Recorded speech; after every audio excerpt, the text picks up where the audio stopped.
Oui. Seigneur, bénis notre communion. Amen. Tu as dit là où Amen. 2, 3 sont réunis en ton nom, toi-même tu seras présent. Amen.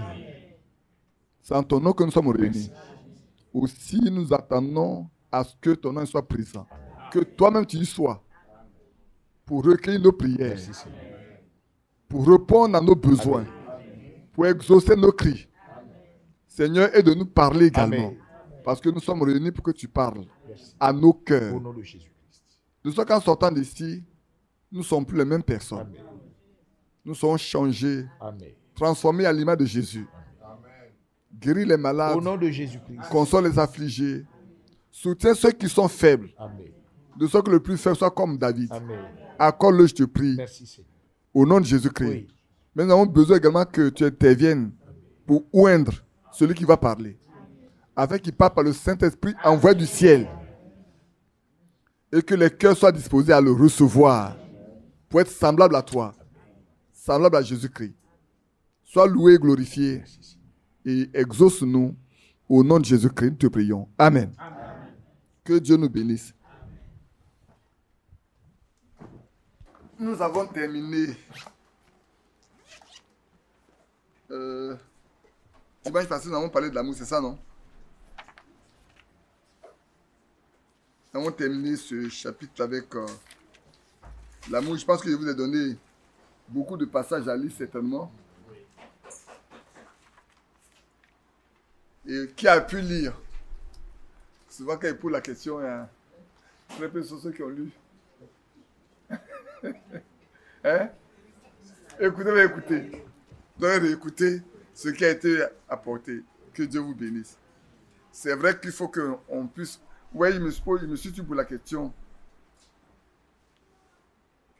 Comment Frère Branham a fait le lien de ce que l'apôtre Pierre a dit dans ce passage-là avec les âges de l'Église. Peut-être un jour on va revenir là-dessus pour approfondir vraiment quels sont les points communs avec les âges. Quand on voit la foi, je disais ce matin, peut-être on parlera de certaines choses dedans, cet après-midi certainement. Quand je regarde la foi dont on parle de la foi, et quand il le pose comme le fondement, pour le temps des apôtres, l'église d'Éphèse, pour le temps des apôtres, pour le temps où tout le monde était là. Vous regardez bien qu'en ce temps-là, il y avait beaucoup de serviteurs de Dieu, hein, beaucoup d'apôtres. C'est pas vrai? Beaucoup d'apôtres. Quand vous arrivez à notre niveau, il y avait que, au fur et à mesure, on va voir qu'après eux là, il n'y a qu'un messager, un messager, un messager, un messager. Ils ne sont pas aussi nombreux. Quand on lit même l'histoire, c'est une seule personne, une seule personne, une seule personne. Et à notre temps, c'est un prophète qui l'envoie. Dans les autres temps, il n'a pas envoyé de prophète. Dans notre temps, il envoie un prophète qui est l'aigle pour aller très haut et regarder sur le sol pour prendre des choses importantes qui sont cachées auparavant pour les déterrer, pour les donner. Mais regardez également que quand vous regardez le 7e âge là, c'est l'âge le plus mauvais. Là où il y a beaucoup plus de méchanceté même. Peut-être on en parlera. Peut-être ce matin même on en parlera. On parlait un peu de certaines choses là-dessus. C'est l'âge le plus mauvais. Mais regardez bien, et c'est dans ça que Dieu envoie un prophète qui avait la même statue que Moïse, la même statue que Élie. C'est vrai. L'homme à qui Dieu donne 2 signes, comme à Moïse. Et on l'appelle Élie de la fin des temps. Après lui, il y a un jugement. Après ce message-là, pas lui, mais après le message, il y a un jugement. Donc, ceux qui doivent être enlevés vont être enlevés, et ceux qui vont rester vont subir un grave jugement. C'est de ça que nous devons faire très attention à ce que Dieu nous donne. Prenons garde, hein. Moi je le dis, prenons garde. Ce matin, on va parler d'un sujet qui va vous effrayer un peu. Je l'ai tiré, je lisais une brochure de Frère Branham, puis je l'ai tiré. Il y a un seul mot, 3 ou 4 lettres, 4 mots qu'il a dit. Et ça m'a fait réfléchir. Et puis, j'ai dit, mais on va parler de ça pour nous-mêmes. Pour que chacun de nous s'arrête un peu. On a parlé de plusieurs choses, on parle de plusieurs choses. On va s'arrêter un peu sur nous-mêmes. Hein? N'ayez pas peur. Hein? N'ayez pas du tout peur. On va lire... On va lire le livre de Romains, chapitre 14, le verset 12. Frère Nanou, que Dieu te bénisse hein, d'être venu. Vous savez, hier, mon petit frère, votre frère Claude qui est là, rendait un témoignage des frères d'Akouré. Il y a une dame qui est très proche de moi d'ailleurs, qui disait ceci.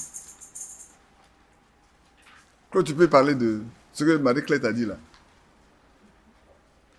Parce que s'il veut parler, il y a des points que moi j'ai oubliés. J'aimerais quand même que tu en parles et puis je vais faire juste un petit commentaire là-dessus. Que Dieu nous bénisse. Amen. C'est une de nos cousines. Je l'ai rencontrée la fois dernière au village. Tu lèves un peu la voix. D'accord. Elle dit,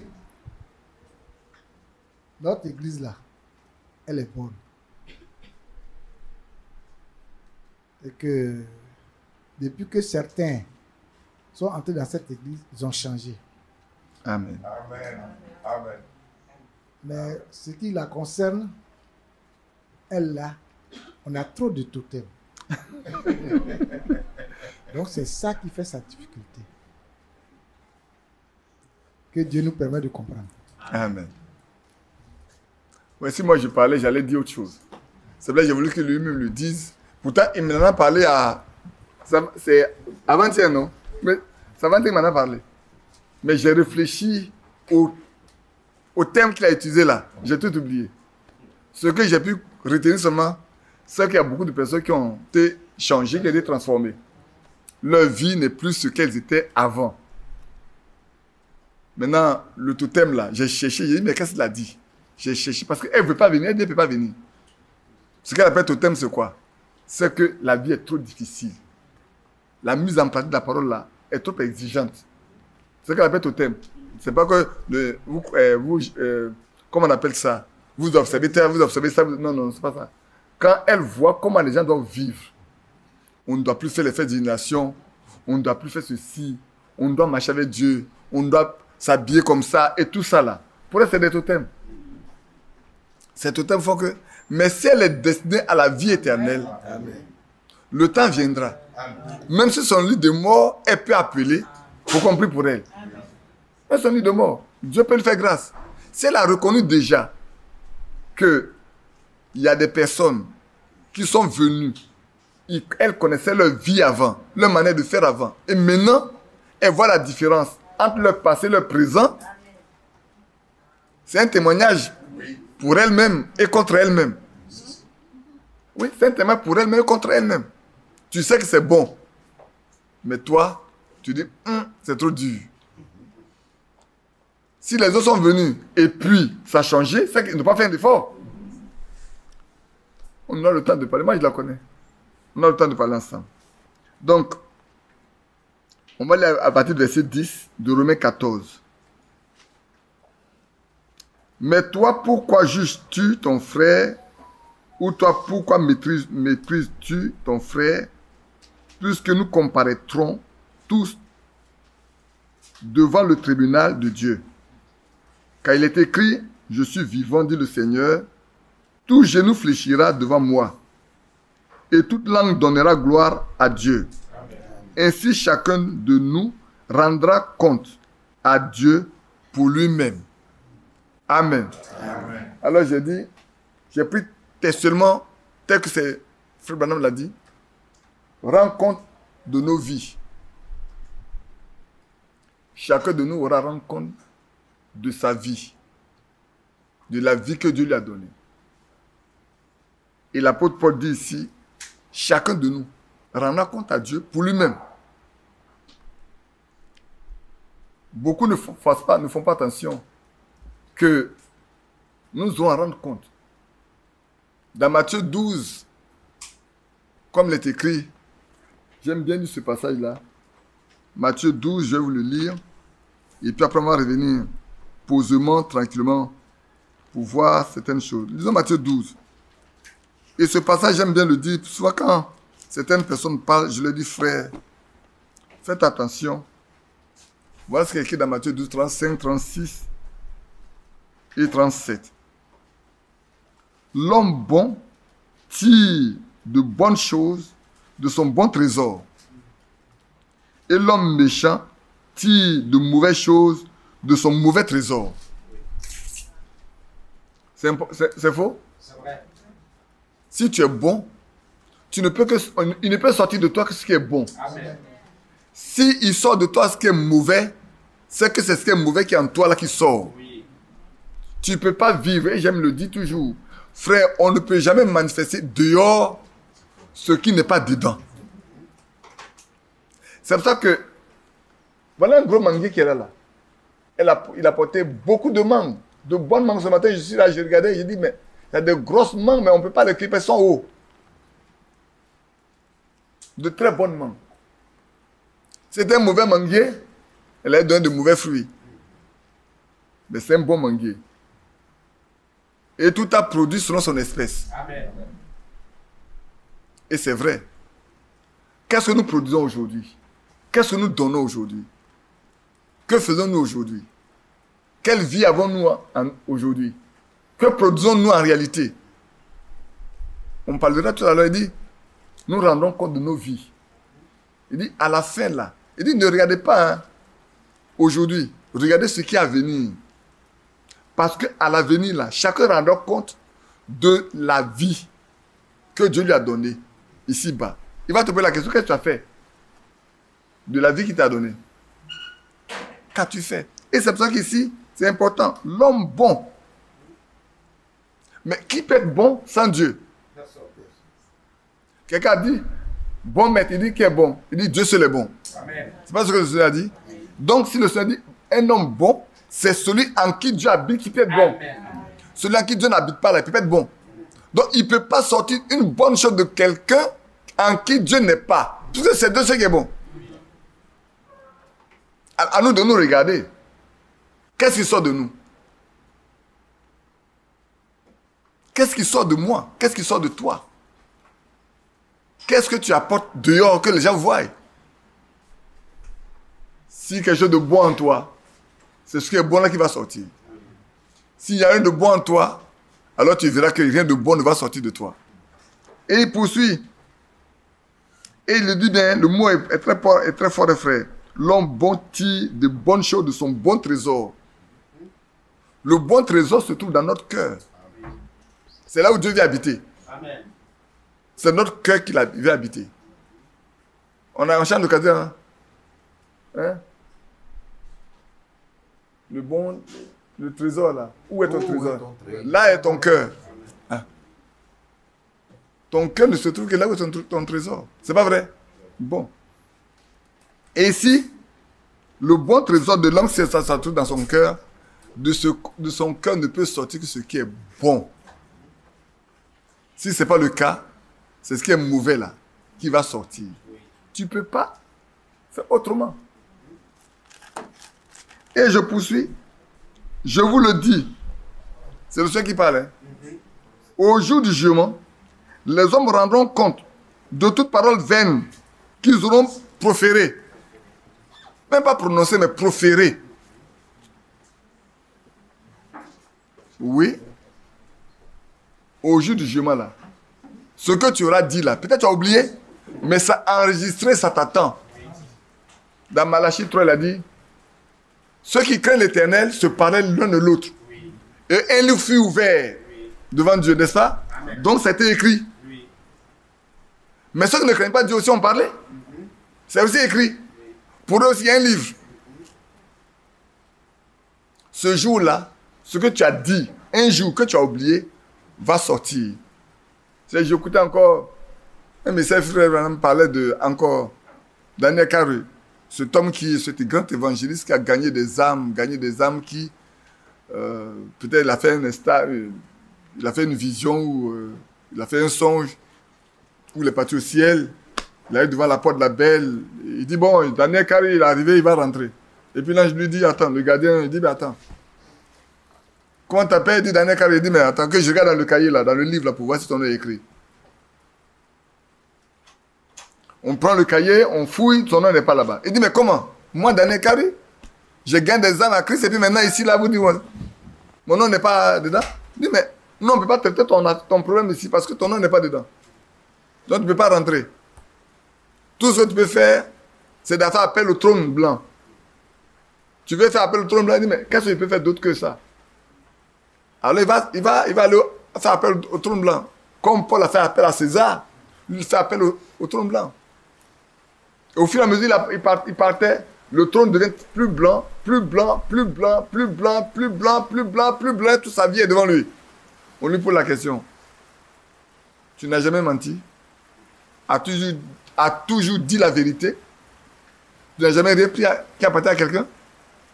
Est-ce que ce que tu as toujours raconté là, il n'y a pas un brin de mensonge dedans? Toutes les questions qui ont été posées, la réponse, c'est qu'il est coupable. Donc, celui qui est en haut là, il connaît ta vie. Les questions qu'il va te poser, c'est les questions qui se rapportent à toi. Donc, il n'y a rien de caché. C'est pour ça que la Bible dit, nous aurons à rendre compte à Dieu, devant qui tout est nu et à découvert. Amen. Tout est nu, hein. C'est nous qui croyons que nous sommes habillés, nous sommes vêtus, nous sommes cachés.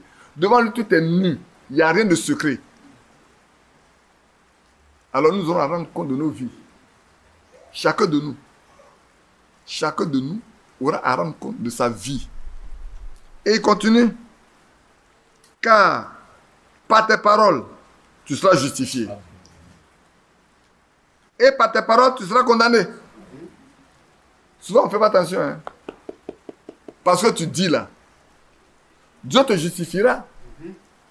Si c'est des bonnes paroles qui font du bien aux âmes, qui font du bien à tes frères, qui font du bien à tes soeurs, qui les attachent à Christ, tu seras justifié. Amen. Mais si tu sèmes la haine dans le cœur, si tu passes ton temps à insulter, à mal parler des autres, à calomnier, sache que ça t'attend. Tu auras à rendre compte. Ce jour-là. C'est ce qu'il y a sur ta bouche, non? Frère, tu sais ce qui est arrivé? Tu sais ce qui s'est arrivé? Ah, lui là. C'est comme ça. Hein? Tu n'as pas de genoux pour prier, c'est ta langue. Et Jérémie, je vous ai dit une fois dans Jérémie, chapitre 9, non? Il dit, notre langue est comme un arc qui est tendu pour envoyer des flèches mortelles. Que Dieu ait pitié de nous. Amen. Surtout nous qui sommes venus au message. Surtout. Ça, je le dis pour ceux qui sont venus au message là. Que Dieu nous aide. Amen. Je me rends compte que dans le message, on n'a pas de retenue. On n'est pas sobre. On parle beaucoup. Et ce sont des choses qu'on ne comprend, on ne connaît même pas. Qu'on ne connaît même pas. Et quand on commence à parler, on parle de ça que celui qui est à côté pense que c'est la vérité. Mais tu auras à rendre compte. Ce jour, quand Dieu va t'appeler là, tu seras devant lui. Tu auras à rendre compte. Il dit, nous rendons compte de nos vies. Regardons pas seulement ce qui se passe aujourd'hui. Regardons ce qui va arriver demain. Comment les choses vont se passer demain là. C'est ça qui est important. J'ai beaucoup de passages. Hein? J'ai noté beaucoup de choses. Et puis, ça c'est ce que notre langue nous dit. C'est pas ça, non? Est-ce que Jacques n'a pas parlé la même chose? Il dit par notre langue. On va aller dans Jacques. Allons dans Jacques 3. On va aller dans Jacques 3 d'abord avant d'aller à un autre membre de notre corps. Dans Jacques 3. Avant d'aller dans un autre. Je vais classer ça comme ça un peu. Même si auparavant, ce n'était pas comme ça que j'ai pensé. Mais je vais le classer un peu. On va dans Jacques 1. Jean 3, verset 1, j'ai dit. Mes frères, qu'il n'y ait pas parmi vous un grand nombre de personnes qui se mettent à enseigner, car vous savez que nous serons jugés plus sévèrement. Jacques 3, Jacques 3, Jacques chapitre 3, Jacques chapitre 3, après le verset 1.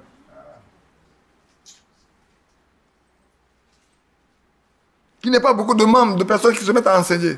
Parce que ceux qui enseignent là, ils seront jugés plus sévèrement. Quand tu as arrêté, oh, tu penses que tu peux tout dire, que tout est permis. C'est pas vrai. C'est pour ça que Frère Franco Frère dit, si tu ne dois pas faire l'expérience de Moïse, il ne faut jamais chercher à monter en chair. Si Dieu ne t'a pas destiné à ça là, il ne faut pas le faire. Parce que tu seras jugé plus sévèrement. Quand tu es sur la terre, peut-être, comme ce matin, j'ai discuté avec mon jeune frère, quelqu'un a envoyé un message, dit, oh, servir Dieu, c'est un privilège. Je dis, pour moi, je ne pense pas que c'est un privilège d'être. Parce qu'un privilège, c'est un droit acquis. Un privilège, c'est un droit qui est acquis. Mais servir Dieu, si ce n'est pas par contrainte, il t'appelle même, l'apôtre Paul dit, c'est par contrainte. Quand même Dieu t'appelle là, tu sais que ce n'est pas que tu es contraint que tu vas aller. C'est pas t'appeler. Sinon, tu préfères rester tranquille. C'est pour ça que ceux que Dieu appelle, souvent, ils courent, ils fuient. Parce qu'ils savent ce qu'il y a dedans. Le premier Moïse, il dit non, je ne sais pas parler. Il dit, c'est pas moi qui ai fait la langue, mais il dit, bon, il ne sait pas parler. Quand il a appelé Jérémie, il dit, je suis trop jeune. Moi, je suis un enfant. Comment tu vas m'envoyer devant? Il dit, devant ces gens-là. Il dit, je vais t'envoyer. Ne les crains pas. Ouais, non? Jérémie fuit. Il dit, ne les crains pas. Je serai avec toi. Ils vont te combattre, mais ils ne vont pas te vaincre. Amen. Tout simplement, je vais être avec toi. Mais ce Jérémie-là, le même Dieu qui a dit, il va tuer Jérémie-là, est-ce qu'il n'a pas laissé Jérémie être jeté dans un puits? Si. Il a laissé Jérémie être jeté dans un puits. Mais il a sauvé Jérémie parce qu'il n'y avait pas d'eau dedans. Donc, quand on dit c'est un privilège, je dis, quand quelqu'un pense que servir Dieu est un privilège, il finit par mal finir. Il y a des choses qu'on a vécues sur lesquelles je ne veux pas revenir. Mais j'ai observé cette église, cette assemblée d'Abidjan, comme on aime le dire, le plus constant, le plus permanent. J'ai observé beaucoup de choses. Tous ceux qui ont pensé que servir Dieu était un privilège, ils sont tous tombés. Ils sont tous tombés. Parce que tu ne crains pas Dieu. Tu utilises tous les moyens qui sont là, comme tu veux. Parce que pour toi, c'est un privilège. Tu ne respectes même pas les enfants de Dieu, tu ne vas même pas les respecter. Tu penses que c'est n'importe quelle personne. Frère, quelqu'un pour qui Dieu a donné son sang et sa vie, moi, j'ai bien peur. Hein. Je vais vous dire une chose. Vous êtes là. S'il y a quelqu'un qui a bien peur, c'est moi. Je parle au milieu de vous, hein, c'est vrai. Hein. Mais j'ai très peur. Parce que le Seigneur a donné sa vie. Amen. Pour ceux qui croient en lui. Ce n'est pas gratuitement que les gens viennent. Ceux qui sont sauvés là, il a donné sa vie pour eux. Amen. Donc tu dois les considérer. Prends un roi. Tu es dans son royaume et son fils. Tu vas aller maltraiter le fils du roi? Oh. Toi un sujet, tu vas le toucher au fils du roi, mais tu cherches ta mort. Tu cherches ta mort. Hein? Souvent on ne prend pas garde à ça. Ça fait que je vous ai toujours dit, ne vous méprisez pas les uns les autres. Amen. Ne vous faites pas du mal les uns les autres. Parce que quand Paul était sur la route de Damas, qu'est-ce que le Seigneur lui a dit? Pourquoi me persécutes-tu? Il dit, mais qui es-tu que je te persécute? Il dit, mais je suis Jésus que tu persécutes. Mais est-ce que Paul persécutait Jésus? Oui, parce que ces hommes en qui Jésus habite là, c'est eux que tu persécutes, mais c'est eux que tu persécutes. Frères, sœurs, prenons garde. Nous aurons à rendre compte de nos vies. Amen. Ici, il dit, ils sont plus sévèrement jugés. Nous bronchons tous de plusieurs manières. Si quelqu'un ne bronche point en parole, c'est un homme parfait, capable de tenir tout son corps en bride. Un homme parfait ne parle pas beaucoup. il est sobre. Et même, je crois que c'est dans Amos qu'on a dit, en des temps difficiles, en des temps fâcheux, le sage se tait. Mais nous, c'est en des temps fâcheux qu'on parle beaucoup. On a beaucoup de commentaires à faire. On a beaucoup de jugements à apporter. On a beaucoup de dissertations à faire. Or, la Bible recommande qu'en ce temps-là, le sage se tait. Après, on parlera d'intelligence, on parlera de sentiments, on parlera d'intelligence. Je pense qu'on va finir ces deux points-là. Dieu voulant. Il y a des choses tellement importantes que j'ai découvertes en étudiant ça hier. Oui, c'est Amos 5, 13. Le sage se tait en des temps fâcheux, en des temps difficiles. Quand on ne comprend rien là, on se tait. Si on ne peut pas se taire, ça devient compliqué pour nous. Et puis, je vais sauter un peu pour venir au verset 5. De même, la langue est un petit membre et elle se vend de grandes choses. Vous voyez comme un petit feu peut embraser une grande forêt. Voilà la nature de la langue. Vous voyez à quoi on compare la langue qui est dans notre bouche là? Toute petite, mais elle se vend de grandes choses. Ah oui, et quand quelqu'un veut faire le loge de quelqu'un, c'est pour ça que dans les pays où il y a des griots là, quand le griot est en train de parler, faire l'éloge d'une famille, commence depuis les aïeux, commence à faire l'éloge pour venir. Pour ceux qui sont là, ils sont... Vous voyez quoi les gens font? Ils donnent l'argent seulement. Ils jettent l'argent, ils jettent l'argent. Parce qu'il est en train de faire l'éloge. Sa langue est exercée à ça. Il a appris ça de ses parents et il a grandi et maintenant, c'est son travail. Est-ce que c'est la même chose pour nous aussi? Est-ce la même chose, frère? Il ne faut pas qu'il en soit ainsi pour nous. Il ne faut pas qu'on se vende de grandes choses. Soyons humbles. Amen. Soyons simples. Amen. Laissons toute la gloire au Seigneur. Amen. Parce que sinon, si on fait trop là, demain, on doit rendre compte de ce que nos langues ont dit. Le verset 6 dit la même chose. La langue est aussi un feu. C'est le monde de l'iniquité. Frère, nous avons besoin que le Seigneur purifie nos langues.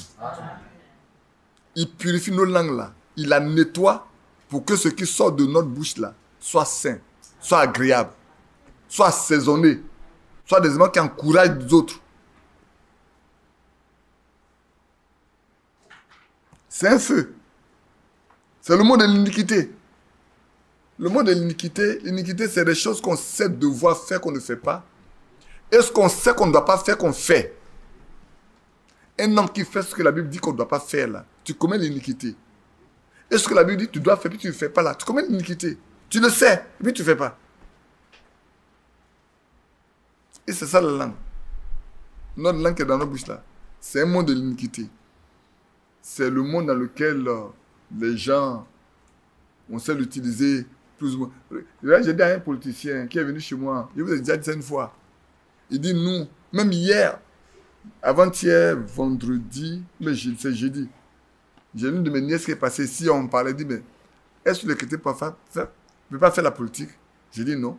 Il dit, mais si le chrétien n'est pas au milieu pour faire la politique, s'il rentre dedans au moins, il peut recadrer la manière de faire.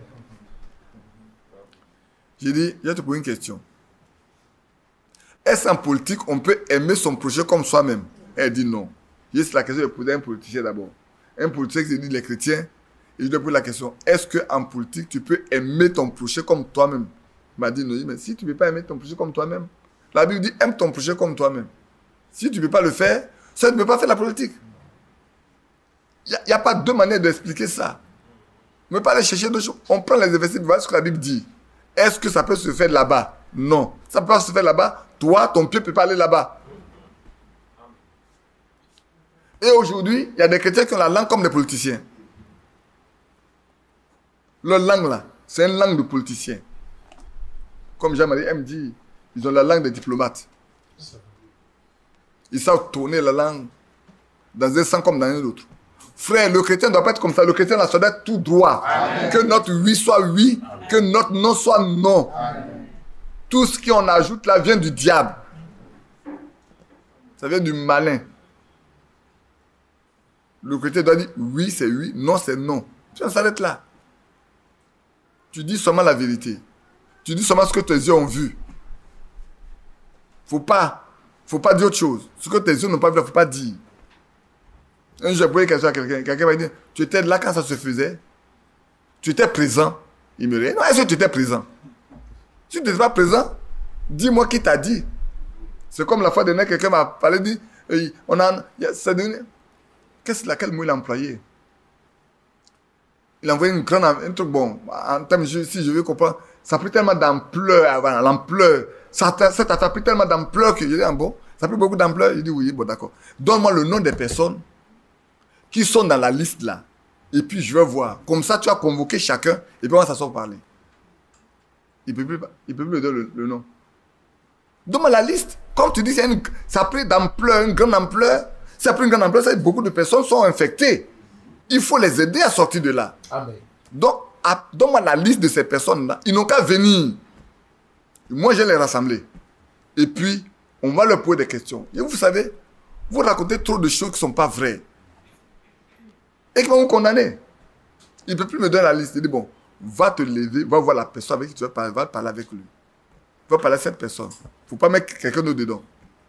C'est une affaire entre vous deux, allez régler ça. Mais il ne faut pas faire croire qu'il y a beaucoup de personnes dedans pour faire peur. Non. Dis-leur non. Frère, que Dieu nous aide. Amen. Être très modeste. N'oublions pas que, frère, la Bible dit, nous aurons un jour à rendre compte. Chacun de nous.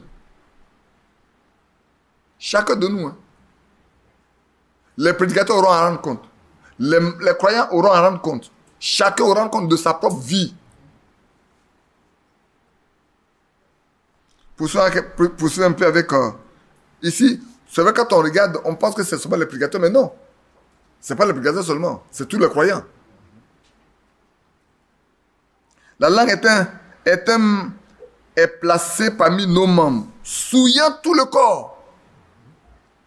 Or, dans 1 Corinthiens, 2 Corinthiens 7, nous devons être purifiés de quoi? De tout souillure de l'esprit de la chair. Or, la langue est là pour souiller tout notre corps. Qu'est-ce qu'on est en train d'étudier là-bas? La sanctification agréable à Dieu, non? Où notre être tout entier, l'âme, l'esprit et le corps doivent être conservés, purs et irréprochables à l'avènement de notre Seigneur Jésus-Christ. N'est-ce pas? Or, ici, la langue là, il souille tout le corps. Donc, quand ça souille, ça commence déjà à l'intérieur pour venir. Hein? Oui, non? Si c'est tout le corps, c'est tout ton être qui est souillé. Parce qu'il fait partie des portes d'entrée et de sortie de la langue.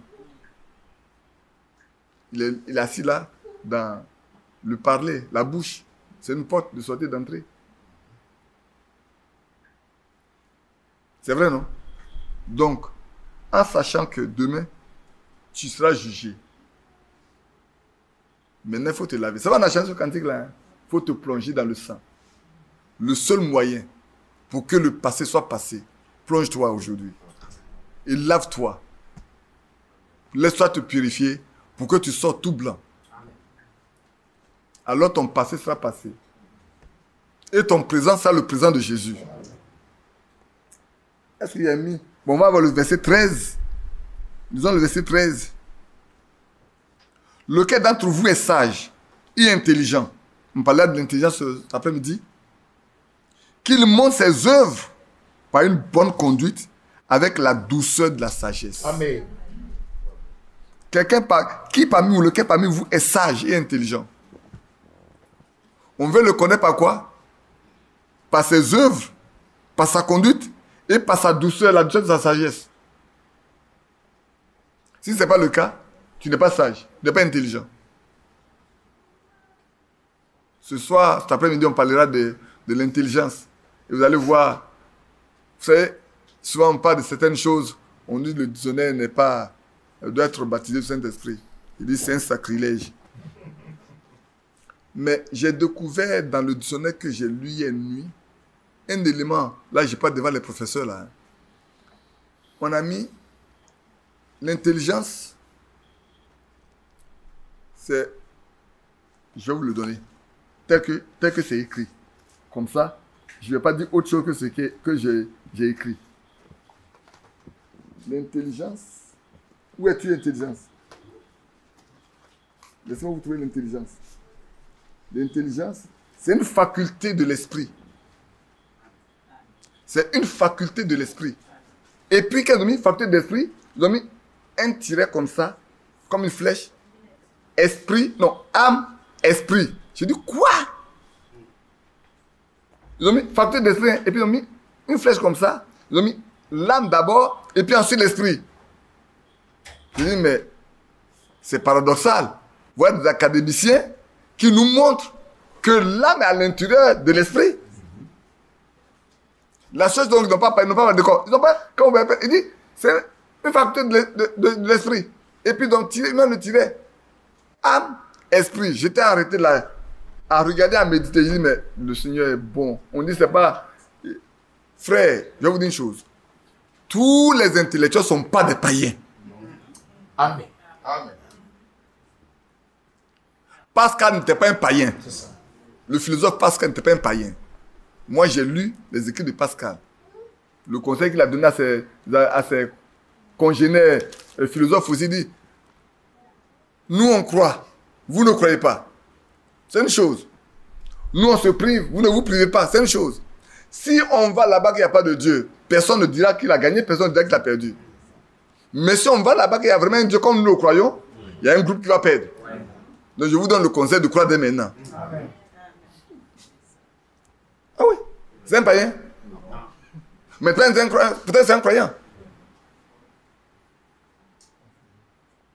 C'est un philosophe. Et en leur temps, là, ce sont des savants. On les appelle les savants. Ils sont savants sur plusieurs domaines. Ils sont mathématiciens, ils sont philosophes, ils sont géographes, ils sont historiens. Ils sont tout. C'est des savants. Ils ne sont pas tous des païens. Hein? Non, ils ne sont pas tous des païens. Il y en a qui sont des croyants. Revenons à notre sujet, pour ne pas... Donc, qu'il montre ses œuvres, après on parlait des autres tout à l'heure, hein, et par une bonne conduite avec la douceur de la sagesse. Mais si vous avez dans votre cœur un zèle amer et un esprit de dispute, ne vous glorifiez pas et ne mentez pas contre la vérité. Souvent, on ne fait pas attention à certaines choses qui sont écrites dans la Bible. C'est quand on est en train d'étudier, ça devient tellement grand pour nous. Comme quelqu'un a dit un jour, il dit, mais toi là où tu dors, et puis quand tu prends les Écritures, quand tu lis là, ça devient nouveau pour nous tous. Et non, ça dépend. Je ne dors nulle part. C'est Dieu qui fait ça. C'est Dieu qui fait son travail. Quand on lit simplement, si lui-même prend sa chose, alors ça devient nouveau pour moi. Même pour moi, ça devient aussi nouveau. Si c'est nouveau pour vous, sachez que c'est aussi nouveau pour moi. C'est parce que c'était nouveau pour moi que j'en parle. C'était commun là. Ce qui est commun, on n'en parle pas. Elles ne sont pas des choses qui sont communes. Non. C'est des choses qui sont nouveaux là. On parle ça pour qu'on fasse attention à ça. Non, revenons à ce point-là. Mais si vous avez dans votre cœur un zèle amer, êtes zélé.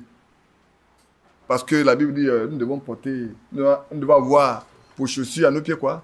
Le zèle que donne l'évangile de paix. Mais si le zèle que te donne, que tu as là, ce n'est pas l'évangile de paix là que toi tu chausses, tu vas passer partout, tu vas semer le désordre. Tu vas passer partout, tu vas semer de la zizanie. Tu vas créer des problèmes partout où tu iras. Après, toi, il n'y aura que le chaos.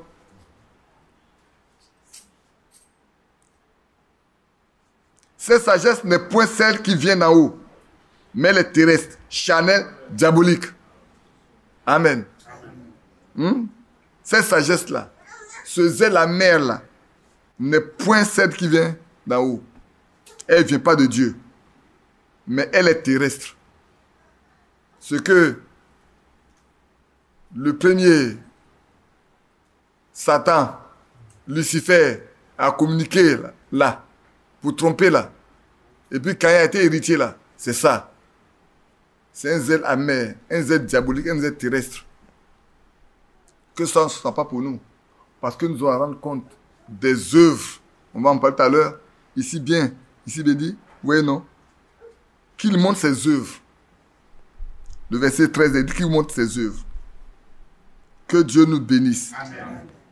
La sagesse d'en haut est premièrement pure, ensuite pacifique, modérée, conciliante, pleine de miséricorde et de bons fruits, exempt de duplicité, d'hypocrisie. Amen.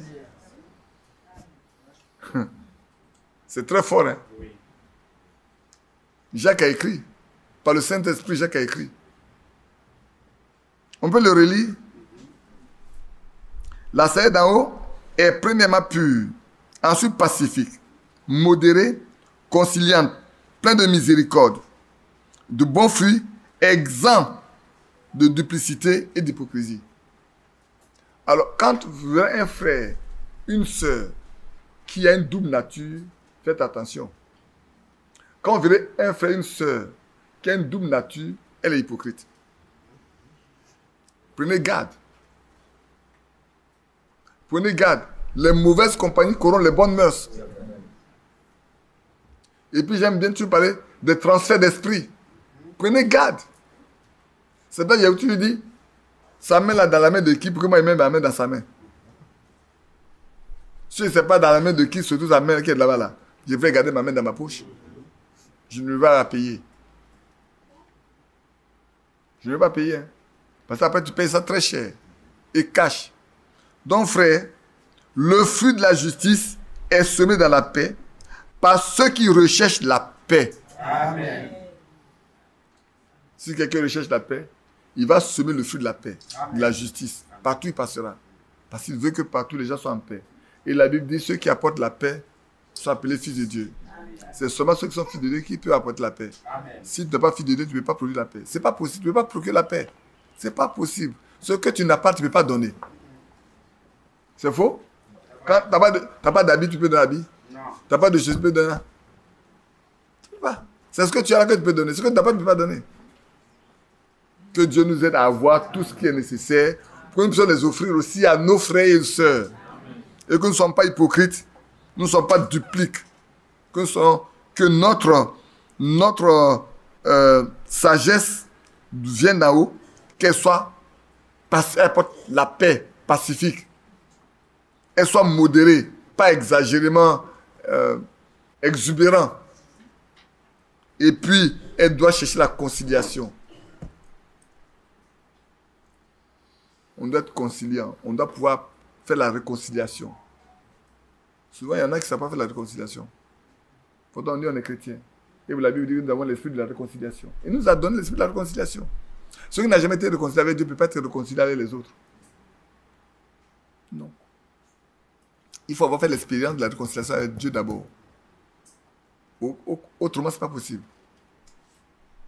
Et puis, les pleins de miséricorde. On n'en a tellement pas de miséricorde que vous savez ce que c'est que la miséricorde. Et de bons fruits. Ah, tout le monde aime manger les bons fruits. Hein? C'est pas vrai. Et puis, quoi d'autre? Exemple de simplicité. Le fruit de la justice est semé dans la paix. Voilà, frères et sœurs, les choses dans lesquelles nous devons marcher pour que demain, quand nous sommes devant le Seigneur, là, nous ne sommes pas condamnés. La porte soit grandement ouverte à nous. Quand on arrive, dès qu'on nous voit venir, dire, ceux-là, ils doivent rentrer directement. On n'a pas de questions à leur poser. Parce que quand on les voit, on sait qui ils sont. C'est ça qui est important. On peut poursuivre un peu? On peut encore lire quelques passages? Je vais lire avec vous Tite 1, 10 et 12. On va lire ça. Non, c'est pas ça. Attendez, j'ai lu un autre. Je suis parti pour ça, c'est l'enseignement du soir. Retournons à l'enseignement du matin. Retournons à l'enseignement du matin. Non. Permettez-moi de revenir à l'enseignement du matin. Voilà. On va lire dans Apocalypse chapitre 14. Apocalypse 14. Oh là là. Maintenant, avant d'en arriver au point culminant, on va aller. Et j'ai entendu du ciel, chapitre 14, verset 13. Et j'ai entendu du ciel. C'est ce passage qu'on aime bien souvent citer quand on est à des veillées. Hein, c'est ça, non? Ce passage-là. Tous les prédicateurs aiment bien ça.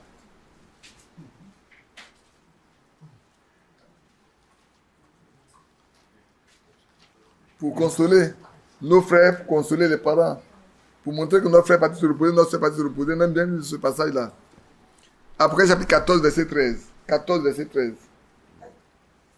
Et j'attendis du ciel une voix qui disait, écris, heureux dès à présent, les morts qui meurent dans le Seigneur, oui, dit l'Esprit, afin qu'ils se reposent de leurs travaux, car leurs œuvres les suivent. Ha. Si les œuvres des saints les suivent, les œuvres des non-croyants également les suivent. Hein. Oui. Les œuvres des civils croyants aussi les suivent. Les œuvres des non-croyants également les suivent. Parce qu'on nous a prêché les 3 sortes de croyants. Donc là où les enfants de Dieu se réunissent, ne pensez pas que tout le monde est enfant. Il y a les vrais croyants. Il y a ceux qui sont frontaliers. Ils peuvent aller jusqu'à une certaine limite. Ils ne peuvent pas dépasser. Et puis il y en a même qui ne croient même pas. Mais ils sont dedans. Ils sont dedans. Ils sont dedans. Hein. Ils ne croient même pas. Mais ils sont là. C'est ceux-là que la Bible dit les ramassis là. Et souvent ils sont les plus nombreux. Parce que la Bible dit que l'enlèvement là, ça soit pour une poignée de personnes.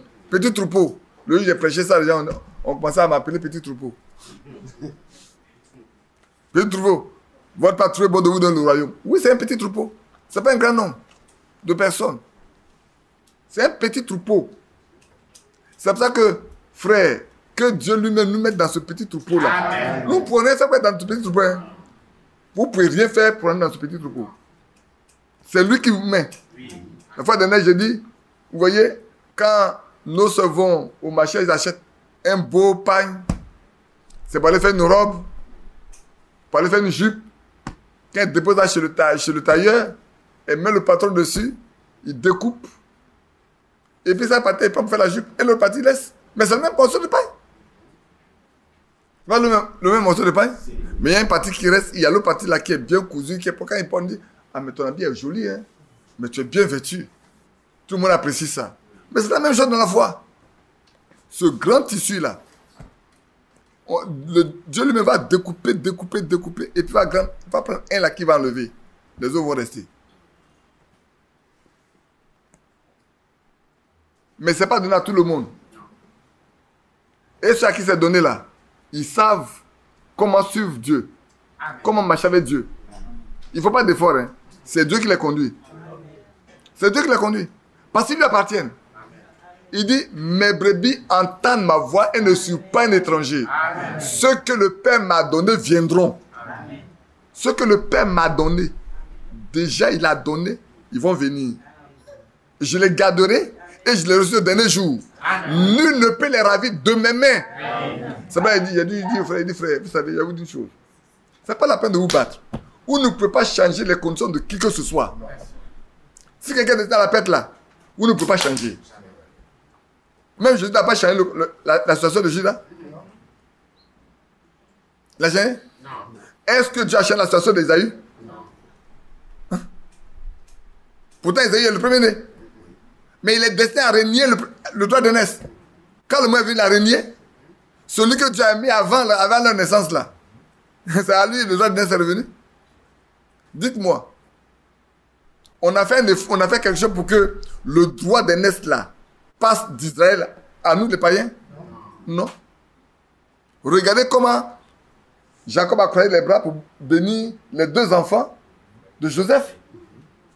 Il doit poser ça sur Manassé et puis poser ça sur Ephraïm. Et puis il a fait comme ça. Joseph dit, papa, il dit non, je sais. Dieu a croisé la croix. Par la croix, la bénédiction est passée. Amen. Est-ce qu'on a fait quelque chose? Non. Ce qu'il a prévu là, il le fait lui-même. Amen. C'est pour ça que j'ai dit ce matin, c'est une grâce de Dieu d'être serviteur de Dieu. C'est une grâce. C'est une grâce que Dieu t'appelle pour le servir. Et puis quand tu arrives là, il faut t'humilier. Parce que tu as affaire aux enfants de Dieu. Il te donne la nourriture pour leur donner. Il ne faut pas les mépriser. Si tu les méprises, tu méprises ce qui est en eux. Si tu méprises ce qui est en eux, ça tu méprises Dieu lui-même. Vous comprenez, non? Oui. C'est pour ça que chacun de nous doit se rendre compte qu'il aura à rendre compte de sa vie ou de ses vies. Oui. On comprend bien? Amen. Ça va? Oui. Et ici, il dit, les œuvres les suivent. Donc, faites attention aux œuvres que vous pratiquez ici-bas. Aux œuvres que vous accomplissez ici-bas, là. Faites attention, frères et sœurs. Faites attention aux œuvres que vous pratiquez ici-bas. Elles vont vous suivre partout. Si elles sont mauvaises, elles vous suivront. Si elles sont bonnes, elles vous suivront. Elles vont vous suivre. Hein? Elles vont nous suivre. Faites du bien. C'est pour ça que le Seigneur dit, faites du bien. Ne vous laissez pas dominer par le mal, mais dominez le mal par le bien. N'insultez pas. Ne maudissez pas. Bénissez plutôt. Aussi longtemps que cela dépend de vous, soyez en paix avec tous les hommes. Vous faites tout ce que vous pouvez faire. S'ils ne veulent pas, vous les laissez. Dieu s'en occupe. Je ne peux pas te sauver. Tu ne peux pas me sauver. Il y a un seul qui nous connaît avant la fondation du monde. C'est pour ça que dans Acte, il a dit, le Seigneur ajoutait chaque jour ceux qui sont sauvés. Non, ceux qui étaient sauvés. Quand? Dès la fondation du monde. Parce que Éphésiens est clair là-dessus, il dit, dès la fondation du monde, il nous a élus pour être ses enfants d'adoption. Il nous a fait asseoir dans le lieu céleste en Jésus-Christ. Quand? Avant la fondation du monde. Leur nom a été écrit dans le livre de vie de l'agneau qui a été immolé dès la fondation du monde. Quand? Au moment même où le monde commençait là, leur nom a été écrit dans le livre de vie de l'agneau qui a été immolé à ce temps-là. Qui peut changer quoi que ce soit? Personne. Si on a l'intelligence, on doit s'humilier pour dire, je ne peux sauver personne. Ce que je peux faire, c'est si je pense que la personne est perdue, je dois prier pour la personne. Si je pense que quelqu'un est perdu, je dois prier pour la personne. Je dois aller parler avec la personne et puis prier pour elle. Si je pense. Sinon, je suis un orgueilleux. Un fief orgueilleux. Parce que je ne peux jamais rien changer. Moi, il dit à quelqu'un, frère, tu ne peux pas changer ma condition. Si Dieu m'a donné un don, tu ne peux pas l'enlever non plus. S'il m'a donné un ministère, tu ne peux pas l'enlever. Quand tu veux, tu ne veux pas. C'est un don de Dieu. Amen. Je ne l'ai pas demandé. C'est lui qui a donné. S'il m'a donné, si tu reconnais qu'il m'a donné, sache que moi, je n'ai pas acheté ça où. C'est lui qui m'a donné, c'est lui qui a donné. Et comme ces dons et ces appels sont sans repentir, Amen.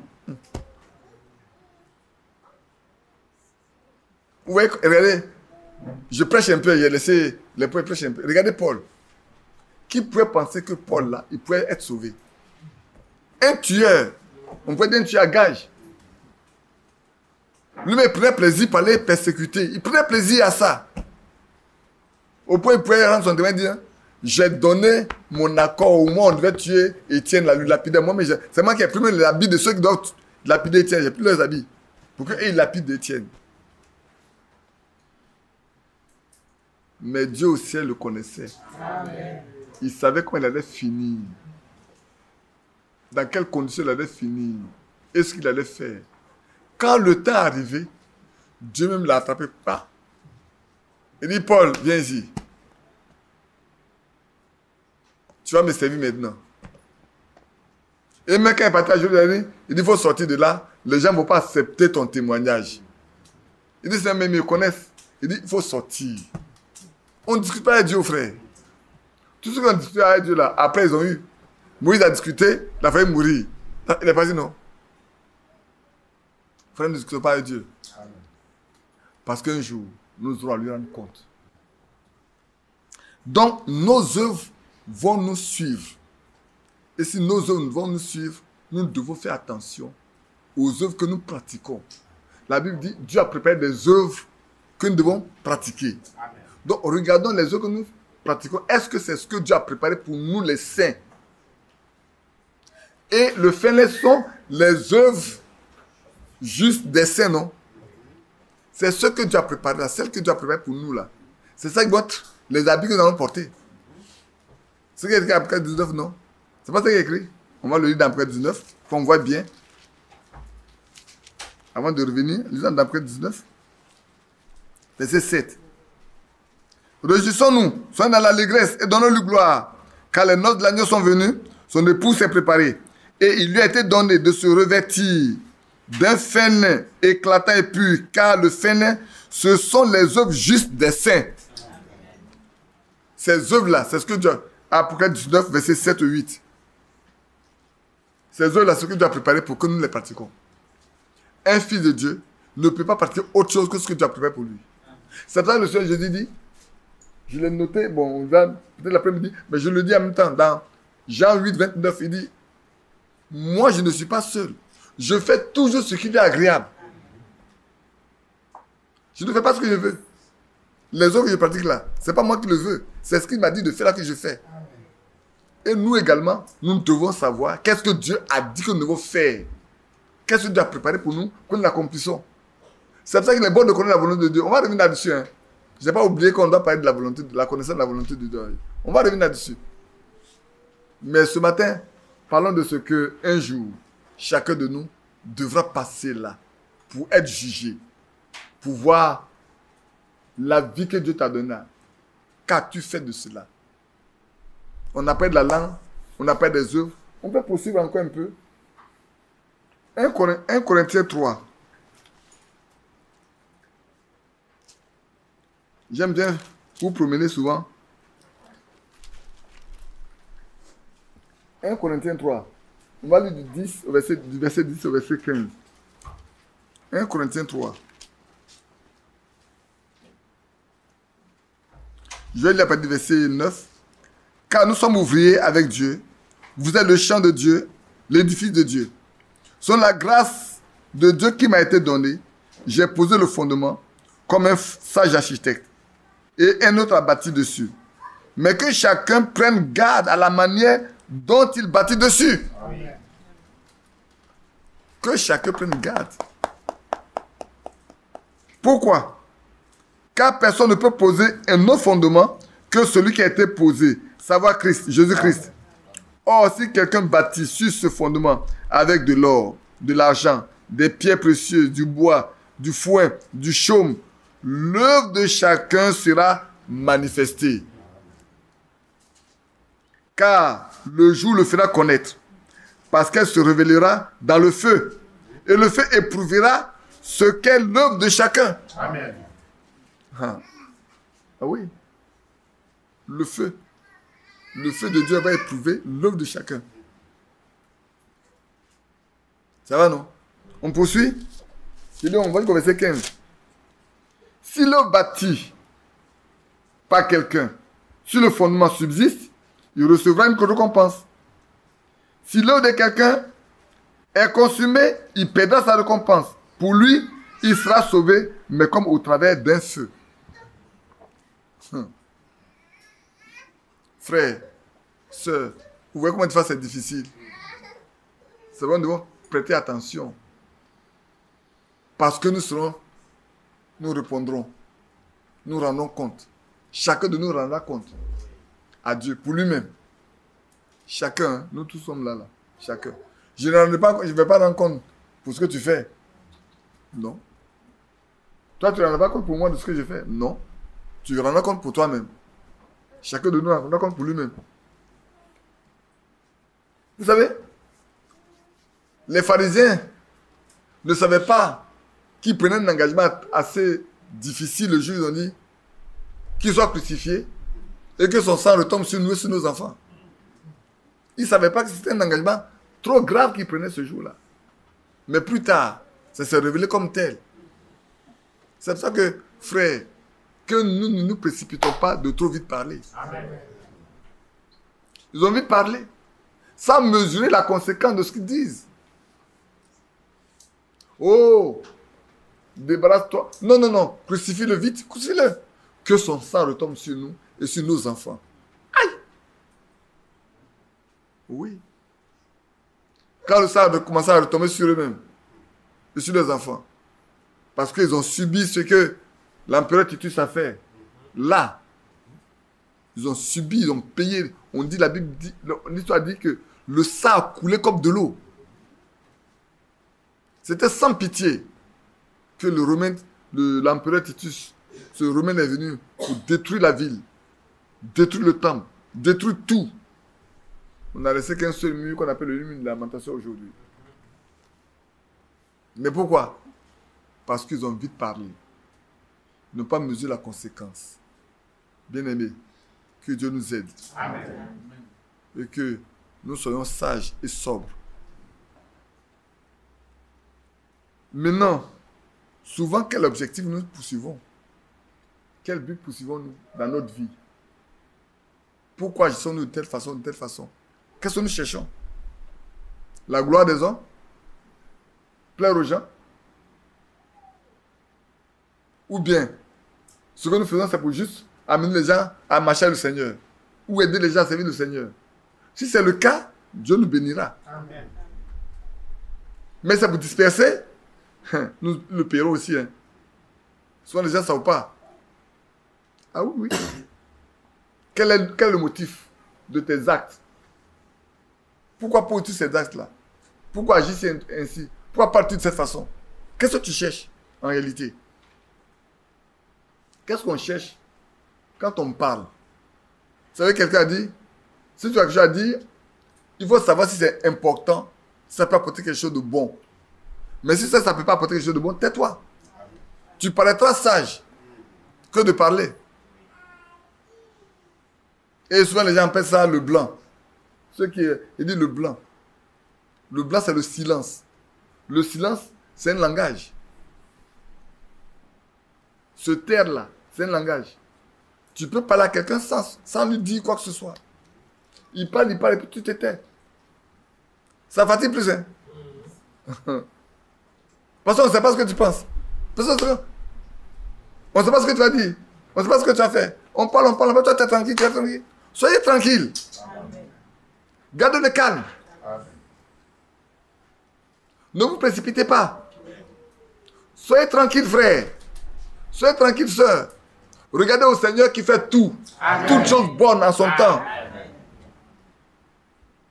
Je peux pousser encore un peu avec vous. Mais non. Regardez le jour où David sortait de Jérusalem, parce que poursuivi par son fils Absalom. Shimei est sorti pour l'insulter. Ça, j'ai noté pour le lire dans, je crois que c'est dans 2 Samuel. Hein. Notez ça dans 2 Samuel, chapitre 16. Vous pouvez lire le tout même, c'est pas bien grave. Shimei est sorti là pour soulever la poussière, pour insulter le roi, au point où le gars du roi dit, mais attends, laisse-moi couper la tête de ce chien mort. Il dit, mais qu'est-ce que tu as fait avec ça? Laisse-le, si Dieu a voulu qu'il m'insulte, qu'est-ce que tu as à gagner dedans? S'il le fait, c'est que Dieu a voulu qu'il le fasse. Frère, ça doit nous enseigner nous tous. Hein. Cette parole de David là, ça doit nous enseigner nous tous. Quelles que soient les circonstances, sachez une chose, que rien ne peut arriver, c'est que Dieu, ce que Dieu a prévu pour nous. Ça peut être dur, difficile, complexe, mais sachez que rien ne pourra vous arriver. Si vous êtes un enfant de Dieu, rien ne pourra vous arriver si ce n'est que ce que Dieu a prévu pour vous. Qui pouvait penser que Job pouvait souffrir? Un homme intègre devant Dieu, Dieu rend témoignage de lui. À Satan, il dit c'est un homme intègre. Quand il a fini, Dieu pouvait dire Satan, Job là, il est intègre. Tu as vu, il est intègre, non? Il faut le laisser tranquille. Dieu ne peut pas le faire. Le diable a dit, mais toi aussi tu connais. Tu ne connais pas Job? Oh, tu connais Job. Tu lui as donné de beaux enfants, de la richesse, de la notoriété. Comment est-ce qu'il ne va pas te servir? Comment il ne va pas t'intégrer? Tu lui as tout donné, tu l'as tout. Il va t'intégrer. Mais il faut le lui arracher tout, tu vas voir ce qui va se passer. En une minute, on m'arrache tout. Est-ce que Dieu pourra dire, je connais tes pensées, reste tranquille? Dieu ne peut pas le dire. Il dit, bon, va. Comme tu penses que c'est ça qui fait sa fierté, va. Enlève tout. En un instant, celui-là arrive. Il dit, je vois ce qui arrive ici. Celui-là arrive, je vois ce qui arrive ici. Celui-là arrive, voilà ce qui arrive ici. Ce qui arrive. En un instant, je vais rester là. De riche, de père qu'il était, il avait 10 tombes, 10 secrets devant lui, certainement. Il n'a plus de bœufs, il n'a plus de mulets, plus de chameaux, ni de brebis, ni de chevreaux, rien, plus de champs, plus rien. Le feu est passé partout. Job devait s'asseoir à terre. Il dit, Dieu a donné. Dieu a ôté. Que le nom de l'Éternel soit béni. Le le diable devait être découragé. Mais il ne se décourage pas. Hein. Hey, c'est l'affaire au diable, faites attention. Il ne se décourage pas. Lui sait ce qu'il fait. Hein. Lui là, il va vous écraser, jusqu'à ce que vous abandonnez. C'est ça son souci. Son souci, c'est de vous piétiner jusqu'à ce que vous abandonnez. N'abandonnez pas. Hein. Amen. Soyez forts. Amen. Vous aimez chanter ce cantique là, non? Il me regarde. Comment?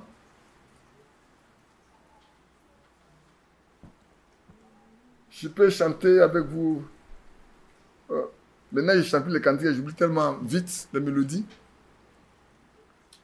Où on parle du combat. Debout Sainte Courte, ouais. Debout Sainte Courte. Il y a un couplet dedans là. On dit même s'il redouble d'efforts, vous redoublez de courage. Amen. C'est pas ça, non? S'il redouble d'efforts là, il redouble d'efforts, vous redoublez de courage. Parce qu'il va faire un effort pour vous écraser. Mais vous prenez le courage pour lui dire, je lutterai contre toi. Amen. Ne cédez pas.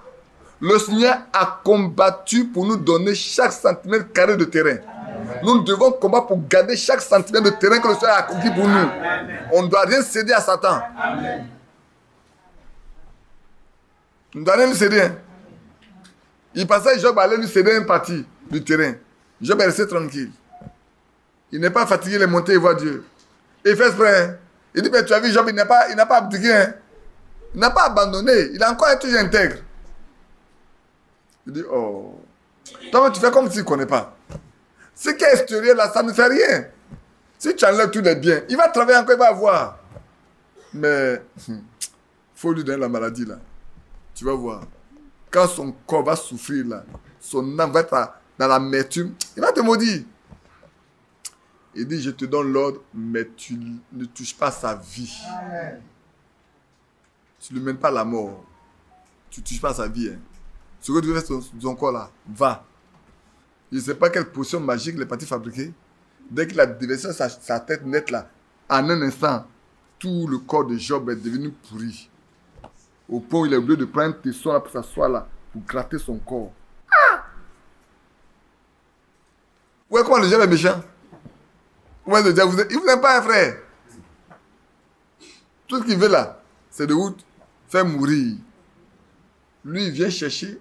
Quand il a tué un, il s'en va. Il le met sur la route, tu vas en enfer, il revient chercher un. Il tue. Il te met sur la route d'enfer, il vient chercher un. Il tue. Il te vient mettre ça.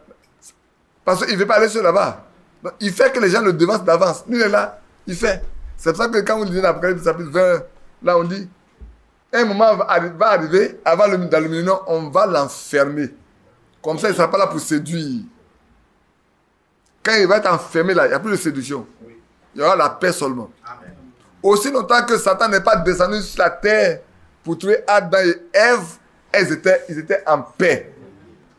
Mais dès qu'il est descendu, parce qu'on l'a chassé, il est descendu net là, il dit, ils vont avoir affaire à moi. Ils vont avoir affaire à moi. Vous comprenez? Alors, je dis, on disait, quel passage? Il dit 1 Corinthiens 3, c'est ça non? 1 Corinthiens 3, 10, 15. On va aller avec le verset 9. Non. J'ai déjà lu, non? On a déjà lu ça. Oui. On a déjà lu. Maintenant, oui, on a déjà lu. Maintenant, je parlais de David et ce petit Benjamin de Chiméi. Mais regardez le jour où David devait revenir. Là, je vais me lire ce passage avec vous. Allons lire ce passage-là. C'est dans 2 Samuel 16. Allons lire, non. On va lire dans 2 Samuel 19. Regardez ce qui va se passer. Ça m'a...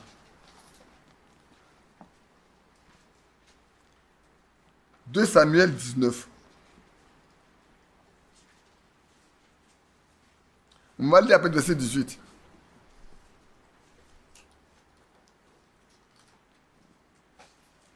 Je peux lire? Le bateau mis à la disposition du roi faisait la traversée pour transporter sa maison. Et au moment où le roi allait passer le Jourdain, Chiméi, fils de Guéra, se prosterna devant lui. Et il dit au roi, Que mon Seigneur ne tienne pas compte de mon iniquité. Qu'il oublie que ton serviteur l'a offensé le jour où le roi, mon Seigneur, sortait de Jérusalem et que le roi n'y ait point égard. Amen. Ce jour-là, il a compris qu'il est en danger de mort. Auparavant, il pensait que David était fini et qu'il pouvait dire tout ce qu'il veut de David. Mais là, David est en train de revenir. Il a compris qu'il aura à rendre compte de toutes les paroles qu'il a prononcées. Et comme il sait ça, il sait que le roi a le droit de mort ou de vie sur le sujet. C'est pas vrai? Il a couru pour venir se prosterner. Frère, ne sois pas comme Chiméi. Hein? Ne sois pas comme Chiméi. Prenons garde. Soyons sobres et intelligents pour marcher avec Dieu. Parce que si on est comme Chiméi là, il pense qu'il va échapper.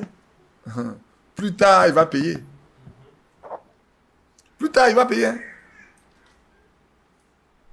Plus tard, il va payer. Que Dieu ait pitié de nous. Prenez Joseph et ses frères. Je vous donne des exemples. Oh, ses frères pensaient quand le jetant là, c'est fini. Il est parti, il est mort. Pour eux, c'est fini. Mais un jour, il devait rendre compte à Joseph. Un jour, Joseph devait se tenir debout et il était à prosterner devant lui. Ceux qui ne voulaient pas là, ceux qui ne voulaient pas que ça s'accomplisse, pour lequel ils voulaient le tuer là, ce jour-là, ça s'accomplit. Joseph a fait un effort pour que ça s'accomplisse? Non. C'est Dieu qui au ciel a écrit ça, que c'est comme ça va arriver. Que vous acceptez ou vous n'acceptez pas où. Ce que Dieu a écrit au ciel là va avoir lieu. Vous ne pouvez rien changer. Frère de Joseph, ne méprisez pas Joseph. C'est comme ça que tu as fait Joseph. C'est comme ça. Chiméi, il ne faut pas mépriser David. C'est comme ça que tu as voulu. Parce que Joseph allait prendre place. Et demain, il allait venir. On peut poser encore un peu. Regardez Sodome et Gomorrhe. Oh, ils pensaient qu'ils n'auraient pas un compte à rendre à Dieu. Ils pouvaient vivre comme ils entendent. Manger comme ils entendent. Mais un jour, Dieu qui a créé le ciel et la terre a décidé de les juger. Ah oui. Dieu a demandé, il a voulu leur rendre, qu'ils viennent lui rendre compte de la vie qu'il leur a donnée. Pour le lire dans Romains chapitre 1. Vous allez le lire après. Je lis pas ça avec vous. Ils pensaient qu'ils peuvent faire de leur vie ce qu'ils veulent. Frère, personne ne peut faire de sa vie ce qu'il veut. Tu auras à rendre compte à Dieu de tes vies, de ce que tu as fait pendant le temps que Dieu t'a donné sur la terre. Bien comme mal, tu auras à rendre compte. Parce que tout est écrit, tout est enregistré. C'est faux? C'est écrit. Qu'on veut, qu'on ne veut pas, c'est écrit. Et chacun de nous rend compte à Dieu. Chacun de nous. Enfants, vieillards, jeunes, adultes, chacun. La preuve est que quand on meurt, on n'est plus jeune, on n'est plus enfant. On est jeune. Quand on est vieillard, qu'on meurt, on est jeune. Donc chacun aura à rendre compte de la vie qu'il a menée. Oui, nous aurons à rendre compte de notre vie. Chacun de nous doit savoir. Je peux continuer encore un peu? Oui. Au temps de Noé, ça doit être doux, hein? On peut se moquer de Noé. Et puis les gens pouvaient vivre de leur vie comme ils entendent. La méchanceté dans le cœur. Peut-être il y en a un qui partait dans l'église de Noé. Il leur disait, Dieu m'a dit que il va détruire la terre à cause de la méchanceté des méchants. Il dit, oh, toi aussi, Noé, on est frères quand même, on va dans la même église, mais quand même, hein? Qu'est-ce qui se passe là? On sait que tu es un prophète, mais Noé, il faut arrêter. Parce que tu vas pas me dire que tous ceux qui sont là, toute la terre, là, Dieu va détruire tout le monde.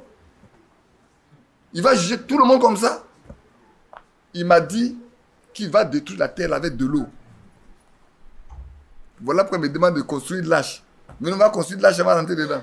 Si tu veux, on va t'aider à construire l'âche là, mais nous, ça ne nous intéresse pas. Parce que depuis qu'on est là, nos aïeux, tout ça, tout le monde est passé ici. On n'a pas eu de l'eau, il n'a jamais plu. Comment tu peux nous dire que Dieu là, Dieu qui est bon comme ça là? Quand même. Moi, si on va dans la même église, hein, Job, et Noé. Tu es notre pasteur, on sait ça, mais quand même. Hein? Ouais, on sait que même tu es prophète. Dieu te parle. On sait. Mais pourtant, tu exagères aujourd'hui. Il dit, prête attention. Hein.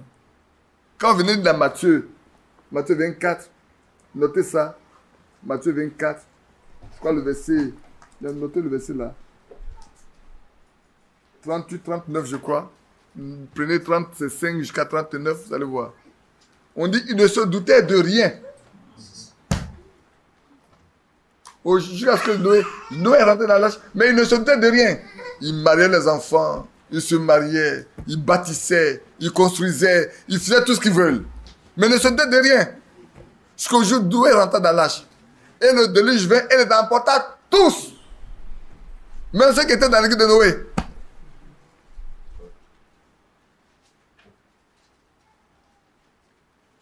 Frère, un jour, sœur, un jour tu auras rendre compte de ta vie, de tes œuvres, de tes paroles, de tes actes, de ta conduite, de ton habillement. Oui. Tu auras rendre compte. Si tu as observé la parole de Dieu ou tu ne l'as pas observé. Si tu as vécu sur la parole de Dieu, tu n'as pas vécu sur la parole de Dieu. Si tu es soumis à ce que Dieu a dit ou tu n'es pas soumis à ce que Dieu a dit. Tu auras rendre compte. Toi qui es prédicateur, c'est la même chose. Les prédicateurs qui vont aller écouter demain là, cachez-vous pour écouter. Hein. Mais vous devez savoir que vous aurez rendre compte de votre prédication. Comme moi aussi, je rends compte de ce que j'ai dit. C'est pas que je suis conscient que je parle comme ça. Toi, si tu n'es pas conscient là, sache que tu auras rendre compte. Il faut écouter bien. Et puis tu prends les passages, tu les lis tranquillement. Tu prends ton temps de prier pour les lire. Avec un esprit calme et doux. Mais sache que tu auras rendre compte de ce que tu prêches. Tout prédicateur, hein. Vous vous souvenez de ce qu'on a demandé à Frère Branham quand il est monté là-bas? Quand il est monté là-bas, on lui a dit que ce n'est que l'amour parfait qui rentre ici. Est-ce que c'est ce qu'on s'est arrêté? On ne s'est pas arrêté là. Hein? Il a dit, je vais voir le Seigneur. On dit, tu ne peux pas le voir maintenant. Il faut tout ça juger d'abord. Il dit, d'ailleurs, Paul aussi va juger. Il dit, mais si les gens de Paul rentrent, les miens aussi rentreront. Amen. Et les gens disent, c'est sur ça que nous sommes fondés. Tous les frères, les soeurs qui venaient là disent, c'est sur ça que nous sommes fondés. Frère, vous voyez, non? Même Frère Branham s'est jugé pour ce qu'il a prêché. Parce qu'on lui a dit, après l'autre raison, moi petit comme ça là, qui suis venu par le message que Dieu l'a donné, c'est moi qui vais échapper? Non. Si Paul doit te juger, déjà. C'est pas le lieu de plaisanter. Si Paul doit te juger, Pierre doit te juger, Jean doit te juger, parce que chaque prédicateur va te juger. Ils sont apôtres, choisis par Jésus lui-même, remplis du Saint-Esprit. Ce n'est pas nous qui faisons propos aujourd'hui. On pense que ce n'est pas nous. Hein. Eux qui ont été remplis du Saint-Esprit. Frère Branham à qui Dieu a apparu. On a vu les images de Dieu. On lui dit, il va te juger pour ce qu'il a prêché. Frère, prenons garde. Amen. Soyons sobres. Amen. Soyons humbles. Amen. Baissons un peu nos épaules. Amen. Prédicateur, baisse un peu tes épaules. Sois calme et patient. Ceux qui sont devant toi là, Dieu est mort pour eux. Il a versé son sang, il a donné sa vie pour eux. Respecte un peu, respecte-les un peu. Considère-les un peu. Quand on est autour de la table, celui qui se tient debout, celui qui s'assit, qui c'est qui? Hein? Celui qui est debout, qui c'est, non? C'est celui qui est serviteur. Donc, il faut respecter ceux assis. Toi, tu es debout là-bas. Peut-être que tu as une chair, c'est vrai, mais ils sont assis là. S'ils ne sont pas là, tu ne peux pas prêcher. Ta chair n'a pas de sens. S'ils ne sont pas assis là, la chaîne n'a plus de sens. C'est faux? Tu ne peux pas prêcher au but. Tu n'es pas comme Jean-Baptiste dit, de ses pieds, Dieu fait susciter les enfants d'Abraham. De ces pieds-là, de ces pieds, Dieu peut susciter des enfants d'Abraham. Toi, ce n'est pas la même chose. Donc, sois calme, sois pacifique, sois doux, sois simple, sois modéré. Que Dieu nous donne, nous les prédicateurs, Dieu nous donne un cœur qui aime. Amen. Un cœur humble. Pour que nous veillions à ce que nous disons. Hein. Souvent, quand on a lâché, on pense que ceux qui sont en bas là-bas, ils ne connaissent rien, ils ne comprennent rien. On n'est pas plus fort qu'eux. Hein. C'est juste une grâce que Dieu a faite de nous donner de parler. C'est tout. Mais cette grâce-là, il l'a accompagné d'un jugement. Il y a un jugement qui accompagne ça. L'apôtre Paul le dit, si toi tu bâtis là, il faut faire attention avec le matériau avec lequel tu bâtis dessus. Est-ce que c'est de l'or? Si c'est de l'or, tu as échappé. Parce que l'or là, il passe par le feu. Il peut traverser. Mais si tu as pris du bois ou du chaume, ton œuf va se faire ressentir. Est-ce que après le feu là, après un grand feu, le bois fait quoi? Il se calcine complètement. La paille alors c'est fini. Le vent passe et la paille disparaît complètement. Il ne laisse même pas de trace. Souvent le bois encore, on peut trouver un peu de charbon. Si c'est des pierres encore, on peut trouver des pierres un peu calcinées. Des granits, tout ça, souvent ça peut se fendiller et tout. Ouais. Mais l'autre là, il disparaît complètement. Hein. 6 Paul doit être jugé. 6 Pierre doit être jugé. 6 Jean doit être jugé. 6 Branham doit être jugé. Franck va être jugé. Et toi? Parce que le Seigneur est jugé. Et toi? Le moins Dieu lui a dit, voilà ce que tu es. Mais toi, où tu es? Tu te contentes souvent de Éphésiens chapitre 4, non? Verset 11. Tu vas te chercher dedans là-bas. Ça va te chercher. Toi, tu vas te chercher dans Éphésiens chapitre 4. Verset 11. Ça va aller te chercher. Il a donné les uns comme apôtres, les uns comme prophètes, les autres comme docteurs, les autres comme bergers ou pasteurs, les autres comme... Tu vas aller te chercher dedans. Il n'a pas donné un verset qui te concerne dans les autres là. Et puis tu vas... Sache que tu vas être jugé bien. Comme moi, c'est être jugé bien. Je parle à ma maison. Hein, ma maison. C'est à ma maison, il parle, non?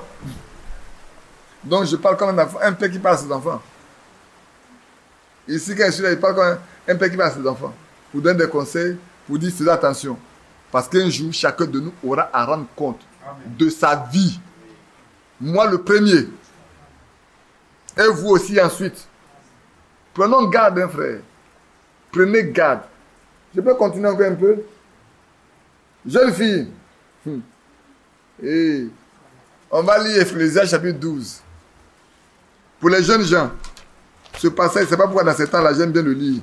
Ecclésiaste chapitre 12, j'aime bien le lire dans ce temps-là, je ne sais pas pourquoi. Ecclésiaste. Ecclésiaste,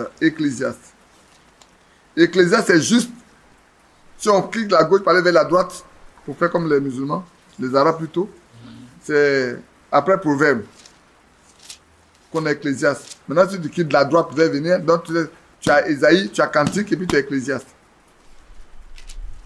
On va prendre le chapitre 12, versets 1 et 2. Jeune homme, réjouis-toi dans ta jeunesse. Livre ton cœur à la joie pendant les jours de ta jeunesse. Marche dans les voies de ton cœur. Ils sont les regards de tes yeux. Mais sache que pour tout cela, Dieu t'appellera en jugement. Amen. Bannis de ton cœur le chagrin. Et éloigne le mal de ton corps. Car la jeunesse et l'aurore sont vanité. Et puis, que Dieu vous bénisse. Et puis, le verset 15, le verset 16. Ecclésiaste dit, écoutons la fin du discours. Crains Dieu et observe ses commandements. C'est là ce que doit faire tout homme. Frères et sœurs, craignons Dieu et observons ses commandements. C'est notre devoir. Si nous voulons hériter de la vie éternelle, c'est ce que doit faire tout homme. Le verset 16. Car Dieu amènera toute œuvre en jugement.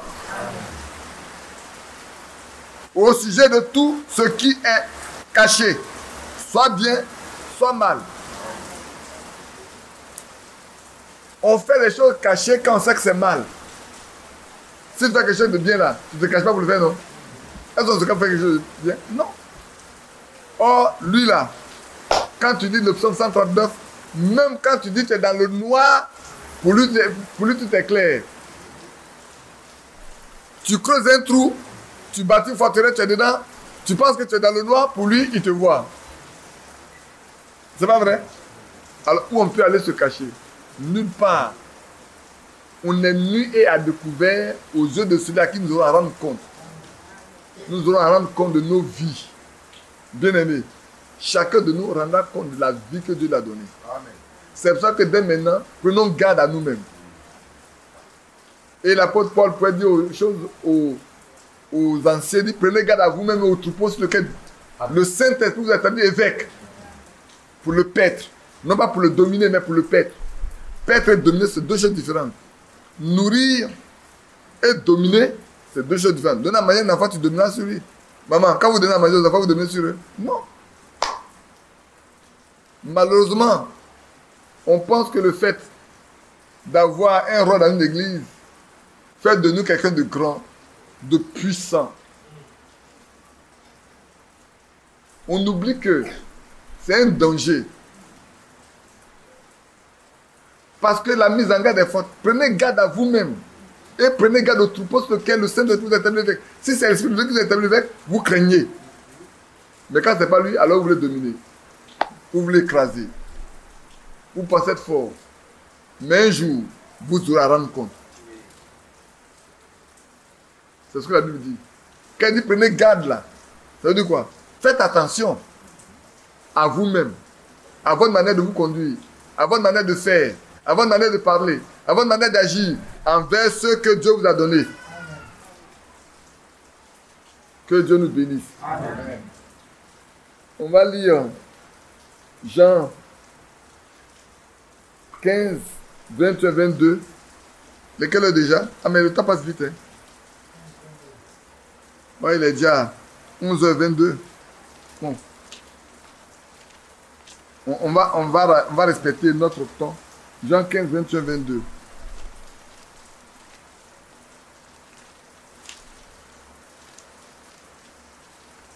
Jean 15, 21, 22. Je lis la partie verset 20. Non, je suis verset 14. Ça. Jean 15, 21, 22. Oh là là. Ici, je me donne la peine de ne pas parler encore dedans. Mais je vous dis, je lis la partie verset 21. Mais ils vous feront toutes ces choses à cause de mon nom, parce qu'ils ne connaissent pas celui qui m'a envoyé. Ouais, tout est bien. Ça va? Ça tombe sur vous? Ça va? Je relis. Mais ils vous feront toutes ces choses à cause de mon nom, parce qu'ils ne connaissent pas celui qui m'a envoyé. Si je n'étais pas venu et que je ne leur ai point parlé, ils n'auraient pas de péché. Mais maintenant, ils n'ont aucune excuse de leur péché. Amen. Il n'y a qu'à relire. Là, on était un peu occupés, c'est ça, non, dans notre esprit. Concentrez-vous seulement à relire. Mais ils vous feront toutes ces choses à cause de mon nom, parce qu'ils ne connaissent pas celui qui m'a envoyé. Si je n'étais pas venu et que je ne leur ai point parlé, ils n'auraient pas de péché. Mais maintenant, ils n'ont aucune excuse de leur péché. Frère, je me souviens avoir prêché ce message-là dans les années 90. Si Dieu n'avait pas envoyé ce message, et que nous n'avons pas eu ce message, et que nous étions restés là où nous étions, nous serons excusables. Vous qui êtes du message, si Dieu n'avait pas parlé à notre temps, peut-être nous aurions eu des excuses. Mais là, nous sommes sans excuses. Comment il faut conduire une église? Dieu nous a fait connaître ça. Comment marier? Dieu nous a fait connaître ça. C'est faux? Comment conduire un foyer? Dieu nous a fait connaître ça. Comment baptiser? Comment faire la Sainte Seine? Dieu nous en a parlé aujourd'hui. C'est vrai, non? C'est pour ça que notre péché demeure. Quand nous faisons le contraire de tout ça, nous devons savoir que notre péché demeure. Et nous serons sans excuse. Ce jour-là, quand nous allons rencontrer là, il n'y a pas d'excuse pour nous. Parce que tout ce qu'il faut pour que nous soyons saints et purs, Dieu l'a donné. Mais on n'a pas voulu écouter. On a voulu faire continuer faire la religion. On a voulu garder le poids de la religion. C'est donc nous serons sans excuse. C'est ce qui a fait que les pharisiens sont sans excuse. Parce que tu as fait tout ce qu'il faut par rapport à la parole de Dieu, ils n'ont pas cru.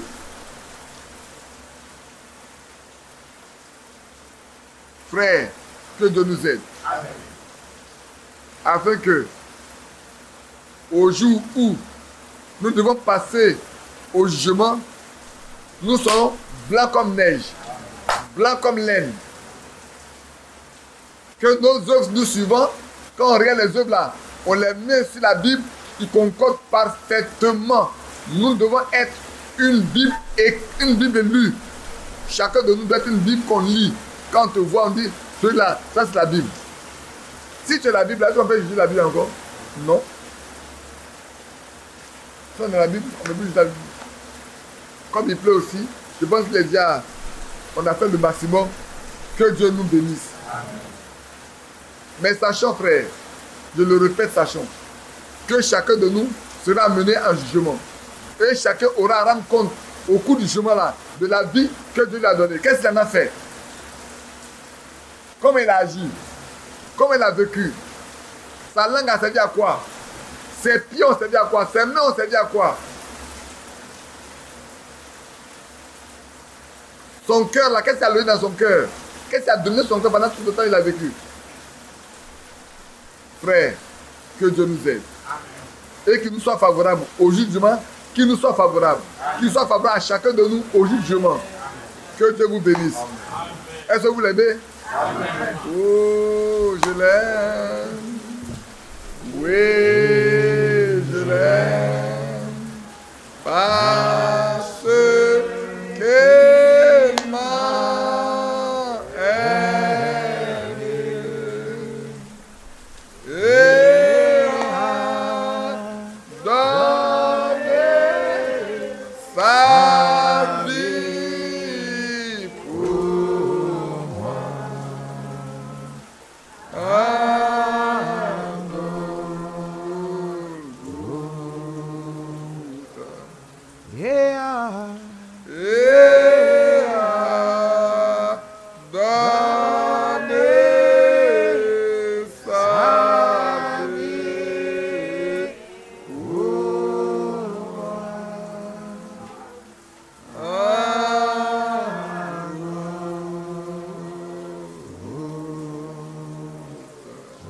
Est-ce que vous l'aimez vraiment?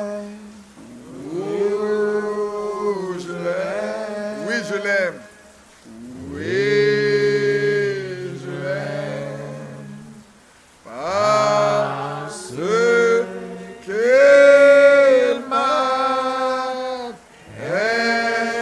aimé. Yeah. Et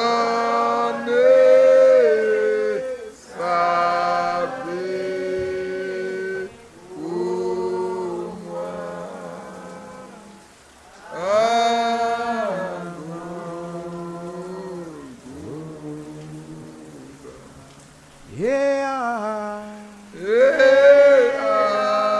Oh Seigneur Jésus. C'est vrai.